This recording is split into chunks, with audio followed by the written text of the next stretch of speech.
May your day today and your entire winter ahead bring you absolute clarity and profound peace. Because, well, the woman we are studying today, she had neither of those things. No, she really didn't. Like, imagine trying to navigate a totally cutthroat, informal gig economy in a foreign country. You don't speak the local dialect, you have zero financial safety net, and, I mean, honestly, a wrong turn down the wrong street could literally cost you your life. Yeah, it's a completely terrifying baseline for a story, and yet that is precisely the reality we are stepping into today. Right. It's a masterclass in survival. So welcome to today's deep dive.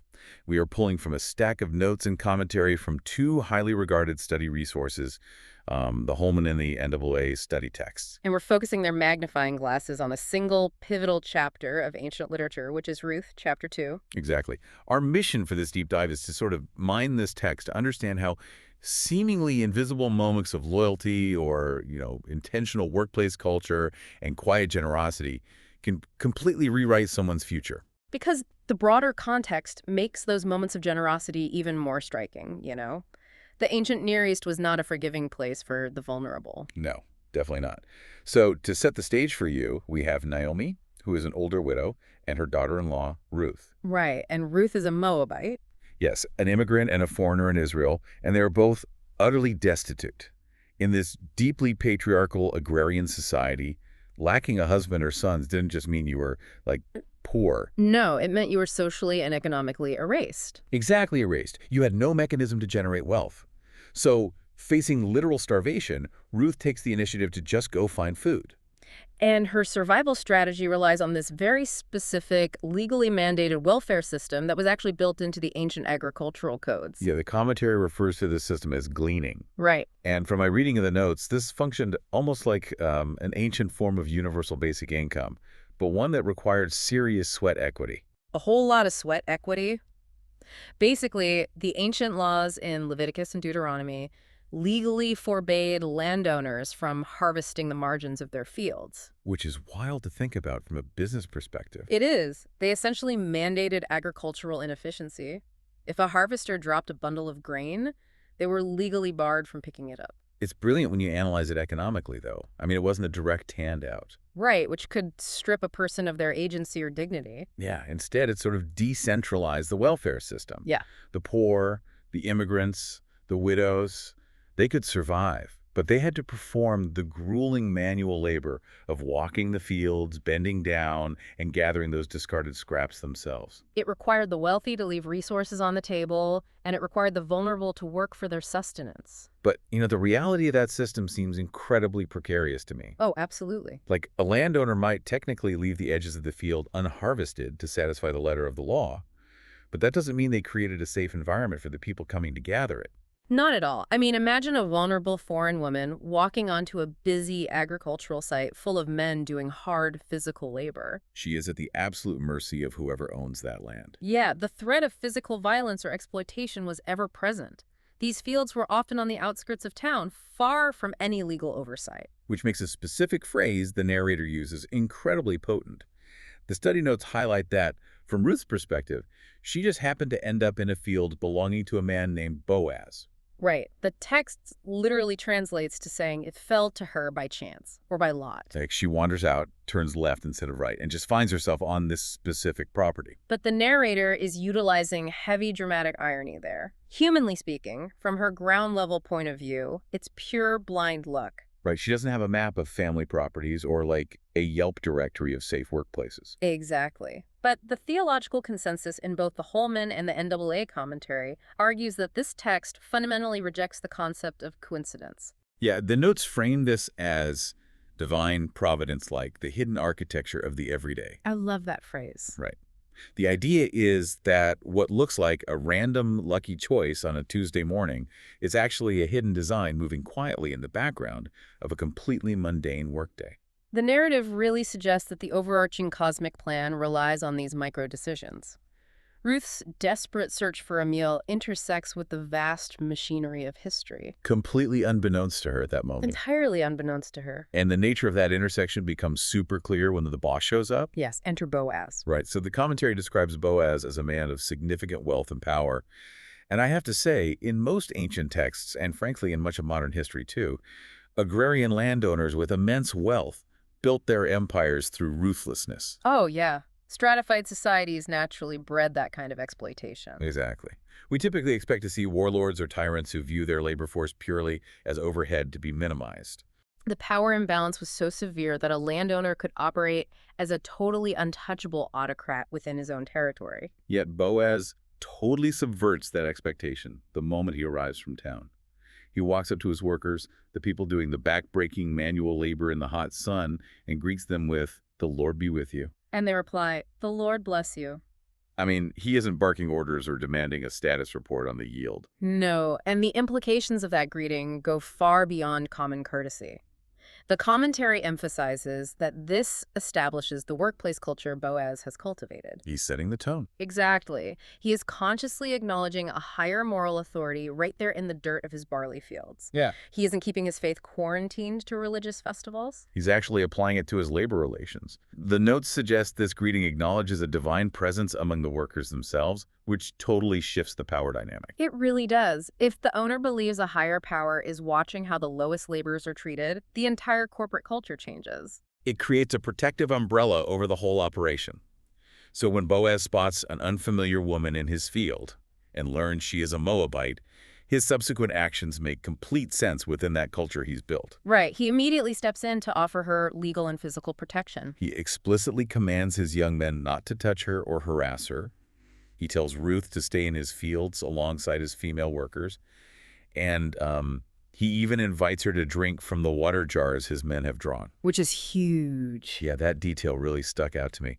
Because in the social hierarchy of the ancient Near East, a destitute foreign woman would normally be the one forced to draw water for the local men. Yeah, he completely inverts the social order there. The inversion of that hierarchy demonstrates a radical application of his authority. He's using his privilege and power to shield the most vulnerable person on his property. And Ruth is just as shocked by this as we are. Oh, totally. She falls on her face, bows down, and essentially demands to know why a foreigner is receiving VIP treatment. And Boaz's response peels back another layer of the narrative here. He tells her he has been fully informed about everything she has done for her mother-in-law, Naomi, since her husband died. Right. He knows she left her parents in her homeland to live among a people she didn't know. And the study texts focus heavily on a specific ancient concept here. It's a term that translates to deep covenantal loyalty or loving kindness. Hesed, right. Yes, hesed. It is a fierce, active commitment to someone else's well-being, often at great personal cost. And Ruth demonstrated this profound loyalty to Naomi by just refusing to abandon her. Now, Boaz is mirroring that exact same fierce loyalty back to Ruth. It forms a reciprocal feedback loop. Ruth's invisible sacrifices, which were made in total obscurity, are suddenly recognized and rewarded in the public sphere. Yeah, and then Boaz pronounces this blessing over her. He prays that the God of Israel will richly reward her, describing God as having wings under which Ruth has come to take refuge. It's a beautiful sentiment. It really is, but, if we look at how this plays out, it requires more than just poetic words. Oh, for sure. Words without material action in this context would mean very little. She'd still starve. Right. Think about a modern corporate environment for a second. You might have a senior executive who notices a brilliant but overlooked junior employee. Okay, yeah. The executive could walk by, offer a polite compliment, and say, "Hey, great job, I'm rooting for your career progression." Which is nice to hear. Sure, it might make the junior employee feel good for 5 minutes, but it doesn't change their salary. It doesn't pay their rent. And it doesn't put them in the rooms where decisions are actually made. A sentiment, however well-intentioned, does not alter material reality. Exactly. But this executive doesn't stop at a compliment. They secretly start opening doors. They ensure the junior employee is assigned the high-profile accounts or gets a seat at the table during critical meetings. They rig the system. Yes. That is the kind of mechanism Boaz uses. He doesn't just offer thoughts and prayers for Ruth's survival. He takes immediate covert action to rig the system in her favor. The mechanics of how he does this are fascinating, too.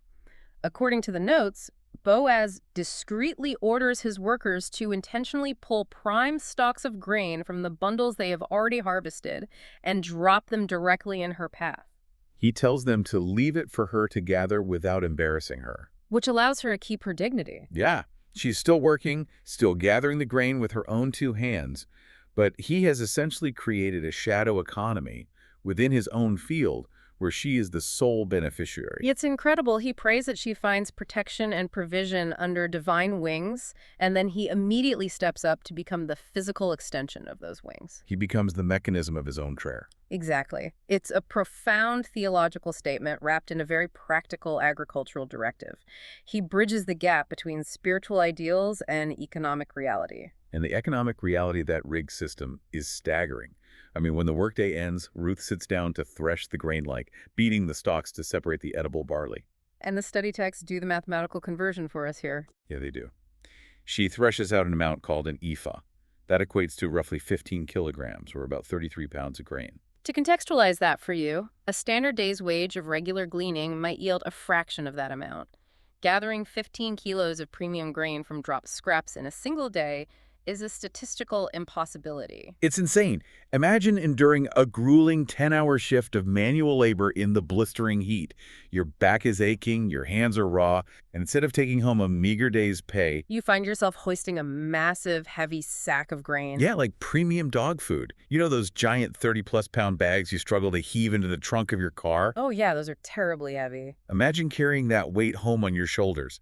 The commentary notes emphasize that this single haul was enough caloric energy to feed a worker for several weeks. And the physical weight of that barley translates into a massive psychological shift the moment she walks through the door. Naomi's reaction is basically the pivot point of the chapter.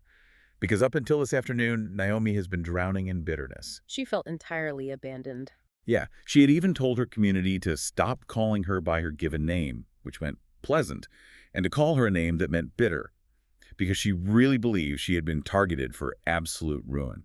Poverty and continuous loss can create a kind of tunnel vision where you only see deprivation. But when Ruth drops 33 pounds of barley on the floor, that tunnel vision shatters. It has to. Naomi looks at this impossible abundance and immediately recognizes that the rules of their reality have just changed. And the NAA notes point out a brilliant piece of ambiguity in the text when Naomi reacts. Oh, right, the blessing, she says. Yes. She says, "Blessed be he of the Lord, who has not forsaken his kindness to the living and the dead." But the grammatical structure leaves the pronoun ambiguous. Like, is Naomi declaring that Boaz has not forsaken his kindness, or is she declaring that the Lord has not forsaken his kindness? Exactly. The synthesis of the commentary suggests that the ambiguity is entirely intentional. The answer is both.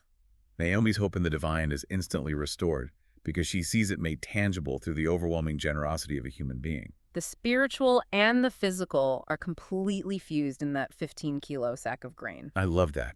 And that realization triggers Naomi to reveal the most critical piece of legal and social information in the entire narrative. Right, because when Ruth names the landowner, Naomi identifies Boaz as one of their redeeming kinsmen. The Gola. This introduces a complex ancient legal institution.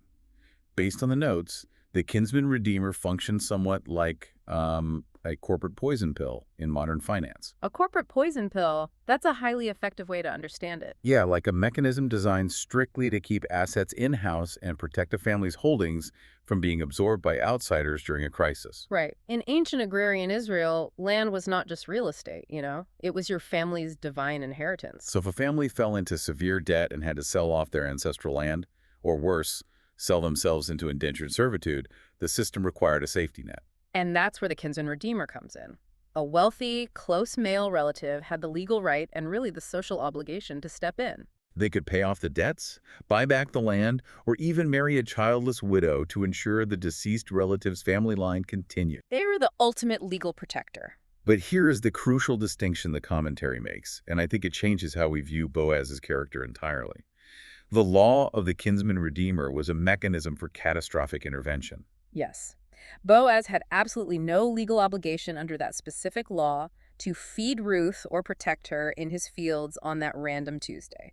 Wait, so his actions that day weren't mandated by his status as a redeemer? Not at all. The basic gleaning laws required him to let her pick up scraps, but secretly pulling premium grain from the harvested bundles, Right. inviting her to eat roasted grain at his own table with his workers, sending her home with a month's supply of food, that level of provision went light years beyond any legal requirement. He takes a rigid legal framework designed to provide, bare minimum survival, and he floods it with spontaneous, overwhelming abundance. He fulfills the absolute spirit of the law rather than just checking a compliance box. which reveals a man who uses his wealth and his legal standing not to isolate himself, but to actively dismantle the barriers facing the vulnerable people in his proximity. And it fundamentally changes the trajectory of both Ruth and Naomi's lives. Without spoiling the grand sweep of history that follows, this singular shift from operating in a mindset of scarcity to a mindset of abundance sets off a chain reaction. Huge one.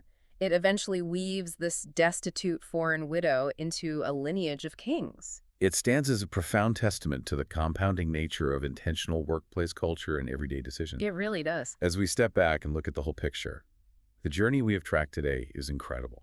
I mean, we started with a vulnerable woman risking her life in an ancient gig economy just to survive the afternoon. And we arrive at the revelation of a powerful family protector who leverages his position to rewrite her future. And the catalyst for all of it was just a landowner deciding to leave far more on the table than the law required. Which leaves you with a final provocative thought to mull over as you transition back into your own daily routine. Consider your own field of influence today. Right, whatever that looks like for you. Exactly. It might be your corporate office, your small business, your neighborhood, or just the resources you manage. Are you meticulously harvesting every last bit of your time, your capital, and your energy purely for your own yield? Or are you intentionally structuring your life to drop handfuls of grain in the path of someone who might desperately need a break? It is a subtle shift in how you operate. But as we've seen today, your deliberate generosity might just be the hidden architecture that changes someone's entire world. Absolutely. Thank you so much for joining us for this deep dive. God blesses all the listeners.